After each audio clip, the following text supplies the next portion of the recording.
So, you want to be a real estate investor, but where do you start? How do you know what information and sources to trust? That's where I come in. I'm Jonny Cattani, and this is the Investor Relations Real Estate Podcast.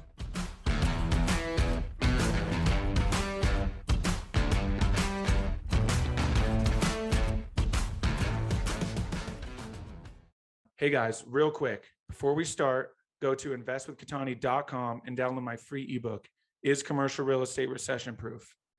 Now to today's show. What's up, guys, and welcome to another episode of the Investor Relations Real Estate Podcast. I'm your host, Jonny Cattani. I am joined today by John Cohen, founder of Toro Real Estate Partners in 2013. John's focus is on strategic direction of the company and the formulation of investment strategy.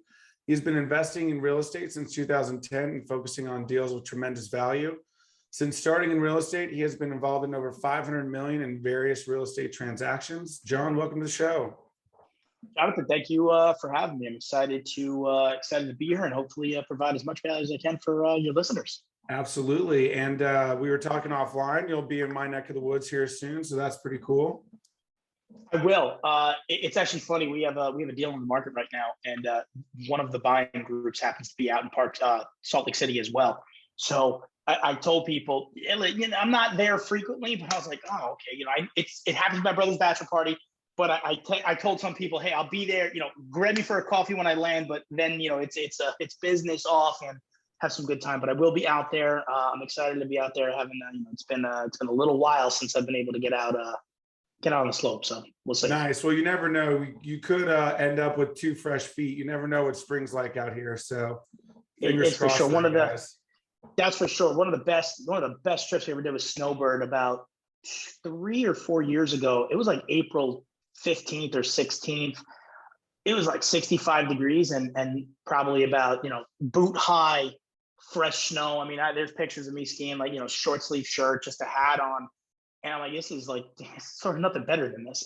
Yeah, really. And that's why I love springtime out here, because it's just like that, right? You'll get a foot of fresh snow overnight and then it's 60 degrees. So it's the best of both worlds. It's funny. You golf and ski in the same day. Exactly. It's so I'm a big Tahoe guy as well. And it's one of those things you just, can you get in the water and, wakeboard or ski, play some golf and snow ski, in the same day. If you could put that in a day, I think that's almost one of the perfect days. But I tell people, if you've never gone skiing, don't go in February or December. Go in like April or end of March, because you'll be like, wow, this is really good. I'm going to try it again. And then you also have the days where, not so much anymore, where, it's -5. And I'm on the East Coast, so it's windy and icy no matter when you go skiing. But yeah, basically sliding down ice. That's for sure. Yeah, I know. It's pretty great. Awesome. Well, let's jump into it. I mean, obviously you have really awesome resume. We were kind of talking offline, but kind of talk about the beginning, how it all started. What caught your eye about this space? Did you start in the corporate world and kind of go from there? Yeah, so I have a little bit of a different story. I've never had a salary paid position. And the little asterisk next to that is I bought a pair of Jordans when I was 13 years old. My mom made me rake leaves for $10 an hour to pay off the shoes. And I actually still owe her a couple hours. So I defaulted on my hourly job really quickly. So I knew having a boss telling you what to do, it was not, if you tell me what to do, I'm probably going to do the other thing. But I never had a salary job. I played baseball in college. I graduated college. And my mom, I found an article clipping in the newspaper, and she said, you have if the fun is over, you got to get a job or get out of the house. And I was like, oh, okay, job wins 100% of the time. So I went in for an interview. It was a financial advisor. They gave me $300 a week, and it was all commission based. I did that for about 3.5 years. I hated it, but I was good at it. I was able to make some money. I took that money, and while I was at the tail end of that career, I basically just fell in love with real estate, just reading all different types of books and articles. And I was like, this is what I want to do. So let's go do it. So I ended up quitting the day I got hired at Morgan Stanley after a 9-month interview process, which would have been my first salaried position. I quit that and became a full-time real estate investor really early on, and realized you don't make any money when you start. So I ended up getting my real estate license and doing just rentals and sales. became a commercial real estate broker. So like still an agent, but I started selling multifamily. And while I was doing all that, I was doing some fix and flips, buying some tax deeds, and then realized that when I was selling multifamily buildings, that is what I absolutely loved.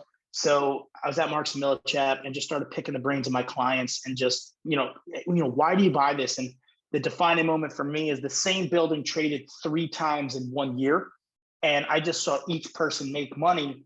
And I said, okay, there's got to be a better way. And that's basically when I, pulled the ripcord, and the real estate investing that was the side hobby became the 100% focus. So I was pretty much into real estate from the beginning, but getting to where I am today, there was some pit stops that I was good enough at that I was able to generate some good money. So I was able to buy my own deals, invest in my own deals, and then taking that finance background and then putting together, that syndication, going out, raising some money, buying some deals, scaling up and buying some bigger properties. But the corporate job was never for me. It was always an eat what you kill type world. And that's sort of what made me who I am today. Awesome. I love that. What a great story. Just right from the start, you're just like, no, not for me. Jumped right into real estate. So pretty common story there, at least, right? Kind of got into the residential stuff, the fix and flip, obviously realized the scale is in multifamily. So talk about the first markets you were in and what it was like back then and how much it's kind of changed over the years. Yeah. So it's, I can tell you, I always knew the first property I was bought was tax deeds. So it was just rough stuff, we had the occasional where you bought one and it was just a really nice property, just a bad situation. But for the most part, everything I bought had major problems. So when we went into the multifamily space, my vision was not at that time, it was like an 8 cap cash flowing. Like that's, those days are gone. But I always wanted something that was broken because to me, something stable that paid you a little bit of money was great. But if something was broken, people typically try to stay away from that, which means that was a light bulb for me. If nobody wants to do it, let's do it better than everybody. And I knew you can fix broken. You can't fix perfect. So when you look at that stable deal, it's nice, it's attractive, it's sexy. When you look at the broken deal, it clicked for me a lot easier. It's like, okay, it's 50% occupied. If you rent it up, you're just going to create massive value. So when we first started, I had a friend that was buying some stuff in Cincinnati on the multifamily side. And I said, well, I don't want to do what my friend's doing. Well, Columbus. So we started buying in Columbus, Ohio as one of our first markets. We were looking in the Southeast. And the markets haven't changed over the last 10 years. What's changed is what we want to buy, where we are in today's marketplace.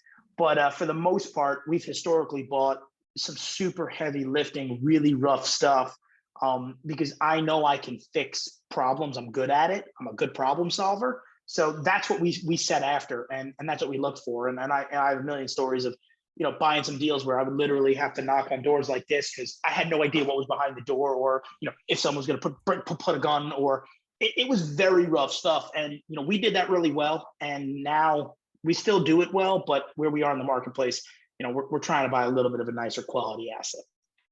Okay, so you guys went heavy value add, full heavy lift. Did you partner with people who had a construction background, or where did your ability to solve these problems and understand how heavy of a lift and what needed to be done come from? So if I could go back, I'd probably create a better team. My construction background was HGTV, just realizing it was 100% fake and saying, well, if they could do it for 50, I should be able to do it for 100.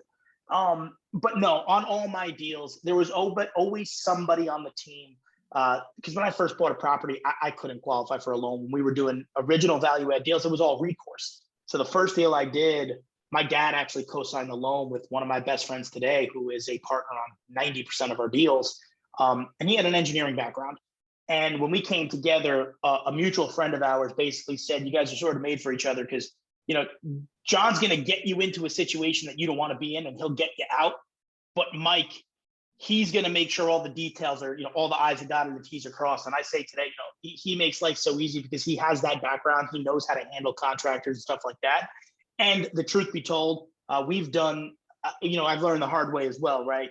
Contractor didn't do the right thing, or maybe we paid him too much up front. So what we're good at, and I tell this to people all the time, you don't have to have the background. You just got to know when you made the mistake. Don't make the same mistake twice. So we've got into some deals that were probably way over our head, but we were able to navigate it by knowing what not to do. And then, touching it, it's hot, but, don't burn yourself. So I didn't have a partner with a construction background.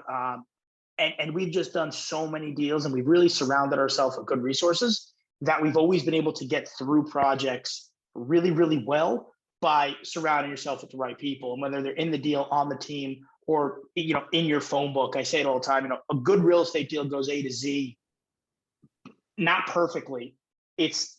Your contacts and your database have the right people when something goes wrong to fix it quickly. The faster you course correct, the better off your deal is going to be. And that's what we've done really well. Not that I've had a construction background or not. And then after you do it for 10 plus years, what things start to cost. And we just have that log, when you do new flooring, it's going to cost you, $1,500.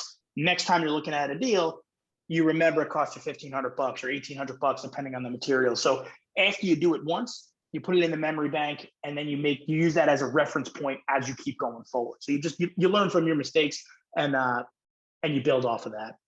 I love that. You're just trial by fire. Just jump right in and figure it out, and you rely on your problem solving skills, and you're going to get it done. So I guess in those earlier deals, and were those syndications, were you bringing in outside investors?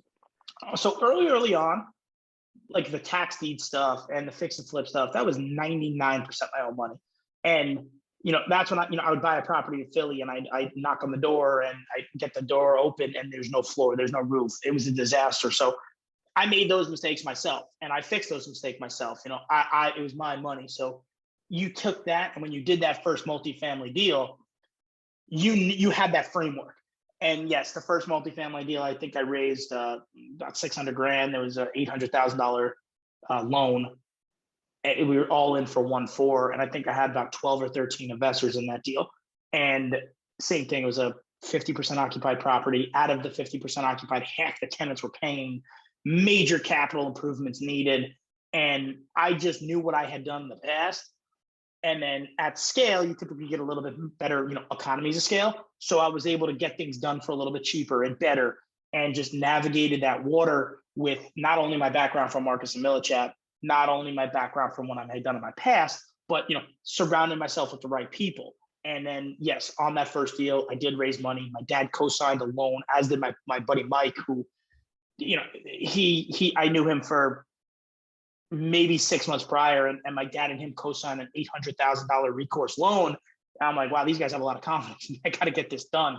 So, but we worked together. We worked through it, and net the deal was it was a phenomenal return. And that deal has since sold 4 more times at crazy prices. But we did everything we wanted to do, and it was a great learning experience, a great deal. We learned a lot, and we've really used that as a foundation for the future. And so were you setting up the expectation for your investors, like, hey, listen, like, this is a heavy lift, this is going to take time, and just being fully transparent right from the start? Absolutely. I think there's a part of people when you start, I tell anyone, I think everybody in the world can raise $1 million. You go through your phone A to Z, and every single person, ex-girlfriends, old bosses, if you put a dollar amount next to someone's name, when you go A to Z, you're going to be at a crazy number at the bottom. It doesn't mean you're going to get it all, but if you set it up properly, over time, you will get money. And yes, you can't lie to people, because at the end of the day, when they make that first investment, they're investing in you, the operator, not in the physical property. The physical property might be the vehicle behind what their money is going to earn a return on, but you can't go in and say you're an expert. You have to go in and say the truth. Hey, this is where I think this thing can go sideways. Hey, this is what the risks are.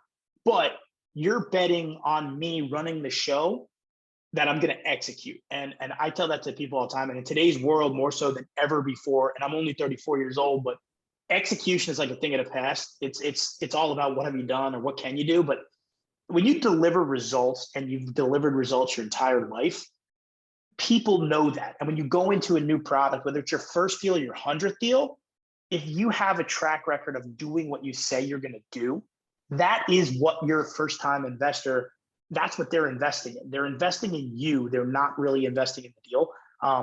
Now the deal has to make sense for them at that time, but they're putting the money on you to deliver a finished product. So yeah, you got to set expectations. You can't tell people you're a genius and an expert. You got to tell the truth, because they're going to know if you're lying. But if you're honest, then there's no fault if it doesn't work, because you laid it out up front like, hey, yes, this is a little bit bigger than something I've done before, but you use your story, right? You craft your story. I was a multifamily broker. I had experience. I knew how to underwrite.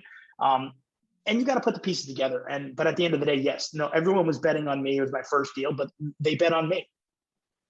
Awesome. That's so true, right? And right from the start, you realize that, and that's obviously led to such a great career. So obviously, as time goes on, you probably shifted from those super heavy lifts. So kind of talk about the transition. Not only, I believe you're in different markets than you were back then as well. So kind of talk about that transition and what led to that. Yeah, so that transition is still transition. I say to myself, our acquisition criteria today is definitely different than what the acquisition criteria was in 2013 and 2012. And the major difference is where we are in the market cycle, where I see the biggest risks in today's market. You go get short-term bridge debt in a super heavy lifting deal that's so predicated on future. Right now, I think everyone would look at each other, and the future's a little gray. There's still great signs pointing towards the multifamily space. But through this transition, in 2017, we started buying mobile home parks and RV parks. We've been buying vacant land over the last couple of years. So we've been transitioning. In the multifamily space right now, what we want, we're not going to sacrifice location. So typically, in the markets we're looking at, and we've owned in Mobile. We bought 100% vacant property in Mobile, Alabama for, it was 340 units. We bought a 50% occupied 460 unit deal in Jackson, Mississippi.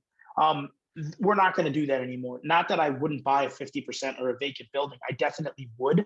But the one thing that is irreplaceable in real estate, regardless of what you're buying, is your location. So today we're more location driven than anything else. So will I buy a 1960s product? Yeah. Do I want to buy 2010 and 2015 or better? Of course I do. But the one thing that we're not going to budge on is location, because you can't change that. You can make a building look better and renovate it, but if you're not in an area where people want to be, it's going to be harder for you to command a rent. So the biggest change in the transition for us over the last 10 years has not been product, heavy lift, not heavy lift. It's been location centric, and that's what we're not going to budge on. We'll buy heavy lift deals, we'll buy very stable deals, but we're not going to budge on physical piece of dirt within its submarket. And that's the most important thing that we've done, and that we've changed since we started. We were opportunistic. We'd buy anything that was broken that we could fix. Now we definitely want really well located real estate. What shifted in terms of what location now you guys are really focused on? Like, is it economic drivers? Like what are the things, the indicators you're looking at that shifted that for you guys? Yeah, so the two biggest ones, supply and demand is the biggest thing that we look at, not only on the multifamily side, but on the single family side. We want to be in areas where there are no housing or there is no housing available, because if there's no housing available, people need a place to live. Apartments are great options, or mobile home parks are great options. So the biggest thing that we look for is supply and demand within a submarket. And then we want to see migration, right? It used to be job growth. It still is job growth. But what COVID showed us is that you could have a New York paying salary in Wyoming and work remotely. So now I think that's going to change over time, and people will be getting back into the offices. But what we've realized is that you can live in different areas than you used to ever be able to. So job growth is huge, right? Where there's jobs, people will go. Where people go, they need a place to live. But migration is now equal, in my opinion, to jobs. So we still track the jobs, where they're going, how many jobs are being created, but it's also supply and demand. It's also migration.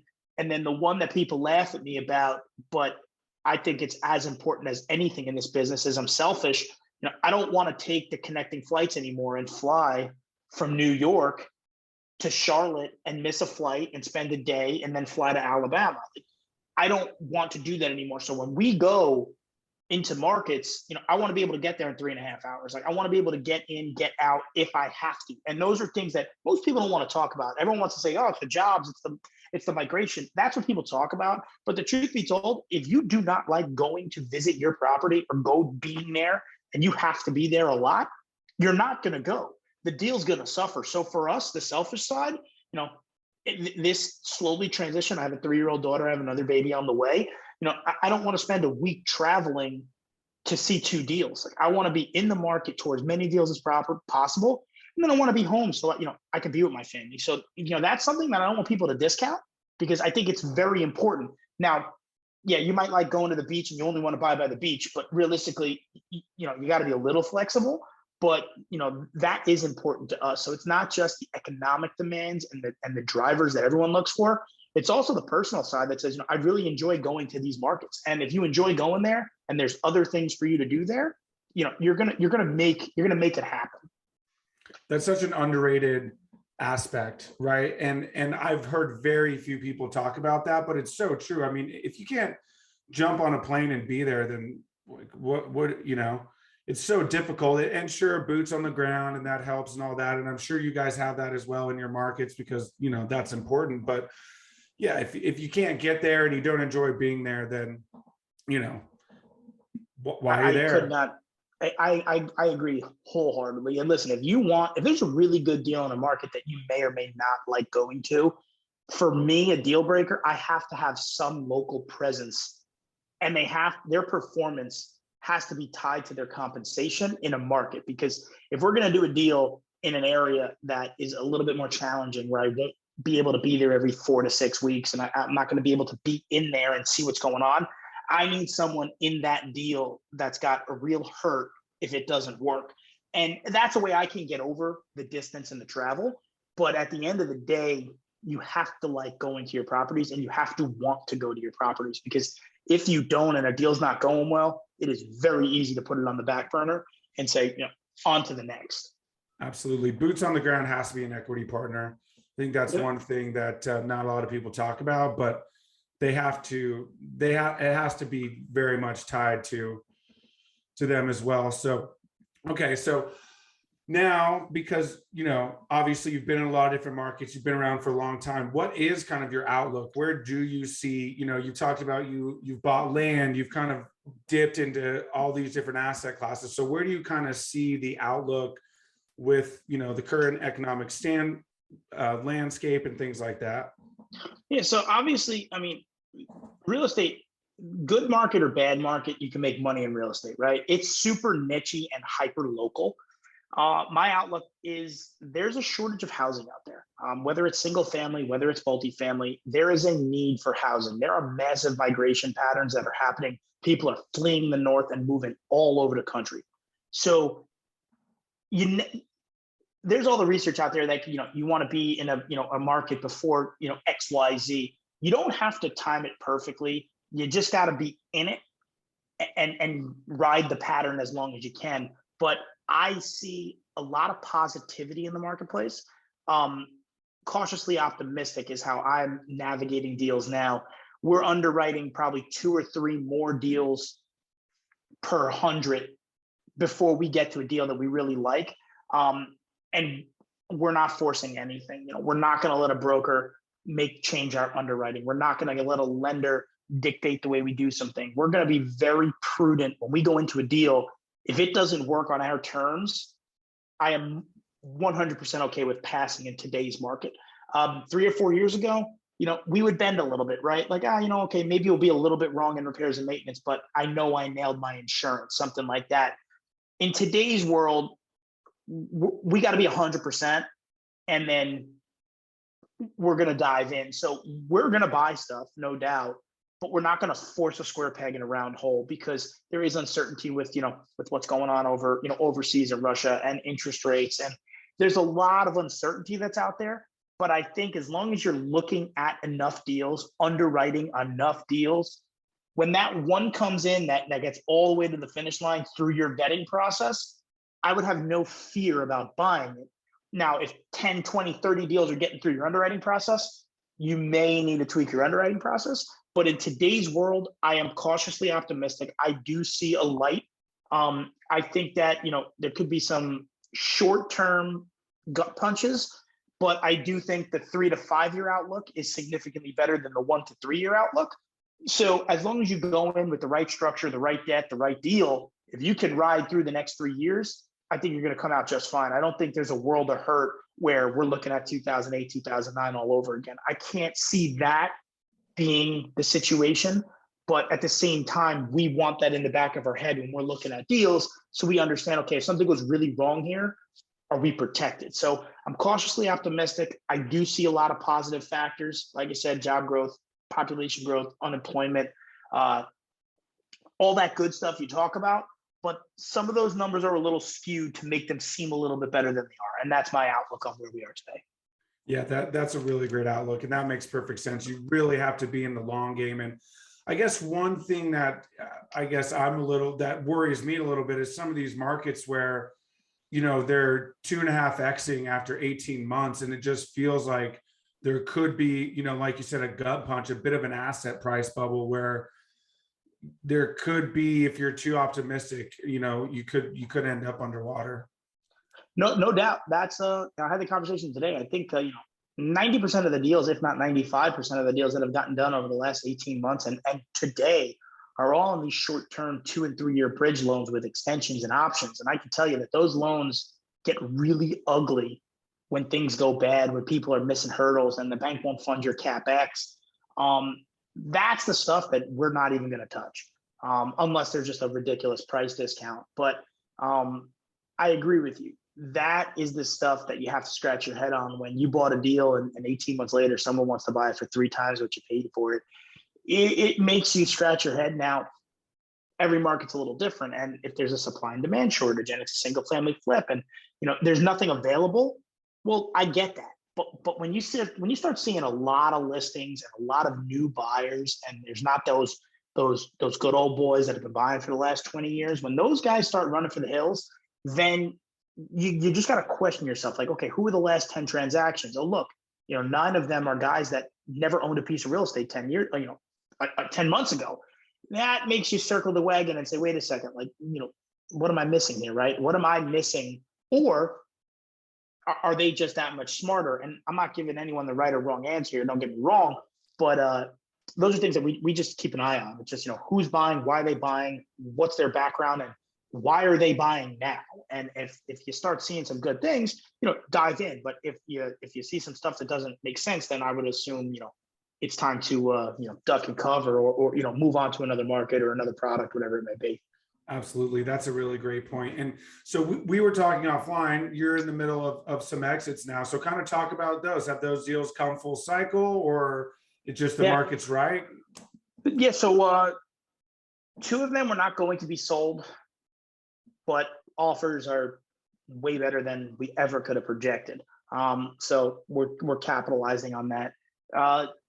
The other one, COVID delayed it a little bit, but it was always a short-term deal. But across the board, I mean, we're looking at our deals that, if we don't sell, Sam Zell, if you don't sell at the price you get offered, that means you're basically buying it. If we don't sell something, it's, do we want to own it for another 10 years? Not, we'll sell it next year, we'll sell it next quarter. If you get a really good offer and or you're speaking to brokers and you see some things change, trading and you go get a BOV or something comes in, if you don't vet that out or you vet that out and say, I'm going to pass, you're basically okay by, you're buying it at that price. So the deals that we're selling are coming up to the tail end of their business plan. I would say 2 deals that we're selling currently, there wasn't an intention to sell. The opportunity has dictated the sale. And then the rest of the deals we own are deals that we're probably not going to sell. And I only say probably because I don't want to be adamant about no, everything's for sale at the right price. But the other deals we own, we've decided that these are going to be deals that are portfolio deals. And when we're doing deals a little different than a lot of groups out there, we're putting, myself, my partner, we're putting 20 to 40% of the equity into our deal. So when we go into a deal with our investors, we're pot committed to that deal. And these are deals that we see, long-term upside cash flow. And then there's those other deals that we do that we also put money in, but we know it's a quick pop and it's in and out. And the deals that we did like that are now cycling out. The deals we own are longer term focused. And the deals that we're looking at acquiring are a little bit longer term focused. Awesome. Yeah, that's a really great strategy. I love the long-term play. Again, that price comes up, that offer comes up, you have to take it. Totally get that for sure. That's great. Listen, this was one of the fastest 30 minutes I think I've ever had. So I wish I could keep picking your brain. I've really enjoyed this, but we are at the end. So have 5 questions I ask all of my guests. So we're going to get to those. It's the final 5. The first one is best advice you've gotten from a mentor. Best advice you got from a mentor. I would say that, it's cliche, but you got to be in it to win it, right? It's very easy to sit on the sideline and wonder what if, but, don't be afraid to dive in, go in head first, knowing you could lose everything, but you only can lose what you put in, but you got to be in it to win it. And at the end of the day, you can't be scared, because the one thing in real estate, nobody's going to knock on your door when you wake up in the morning and deliver you a deal. You got to go get it. And to get it, you got to do it. I love that. That's so true. Awesome. Second one, what is it about your career that makes you feel like you're fulfilling your why? Oh, that's easy for me. I wrote it down very early in this business. It was all, I had an amazing childhood. My grandma and grandpa gave me everything. My mother and father gave me everything.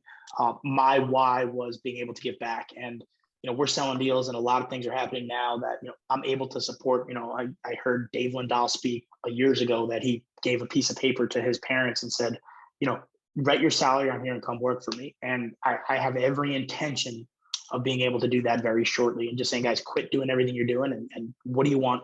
Work for me. And so I know what my why was out of the box. It's family 100%, not only my daughter and my soon to be daughter and my wife, but it's also my mother, brother, and father, and just being able to provide for them 100%.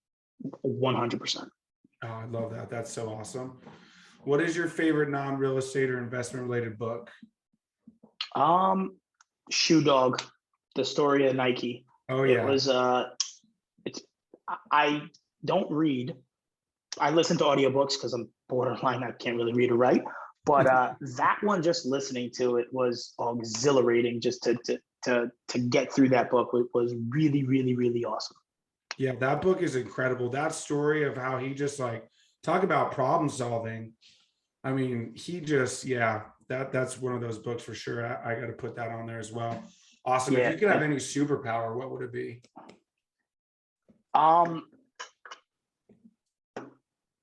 Predict the future. That's it's a loaded question, because if anyone knows what's going to happen in the future, you'd be a really super rich person. But that would be one, because you'd have no worries. Yeah, that's a fact. Awesome. And last questions. What's the best way for people to get a hold of you? Probably email. You can reach out to me. It's John@Toro, TOROREP.com. I would say I'm on all social media. I'm horrible at it. So if someone reaches out there, I will eventually get back to them. But email by far, it's the easiest way to get in contact with me.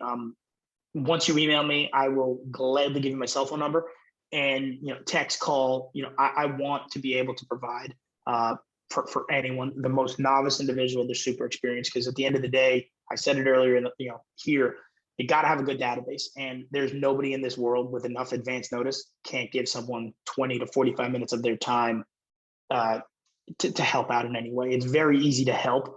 Anyone that says they're too busy is bullshit. Everyone has enough time if scheduled properly. Agreed. Couldn't agree more. John, I've really appreciated picking your brain. You're very knowledgeable. I've enjoyed it very much. No, it's my pleasure. A little asterisk, another good book, not real estate related, but real estate related, is The Gambler. It's another awesome book. It's about Greg Krikorian. That's another really good one. And it's real estate related, but it's not real estate related. He just had a ton of real estate holdings. That's a problem solving. So it's another good one. But Jonathan, a little bit of a tangent, but obviously I'm super excited I was able to get on here. I appreciate it, and I hope I was able to deliver some value to some guests. Absolutely did. I appreciate it very much. Hey guys, thank you so much for watching today's episode. I hope you really enjoyed it. Listen, I know it's cliche and you hear it all the time, but please don't forget to like and subscribe to the channel so you know when the next video is coming out. Even though this is technically a daily podcast, you know it's coming out the next day. We have a ton of content coming your way. So please like and subscribe. It helps a ton. Leave comments. Would love to know what you guys think. And we will see you on the next one. Thanks so much.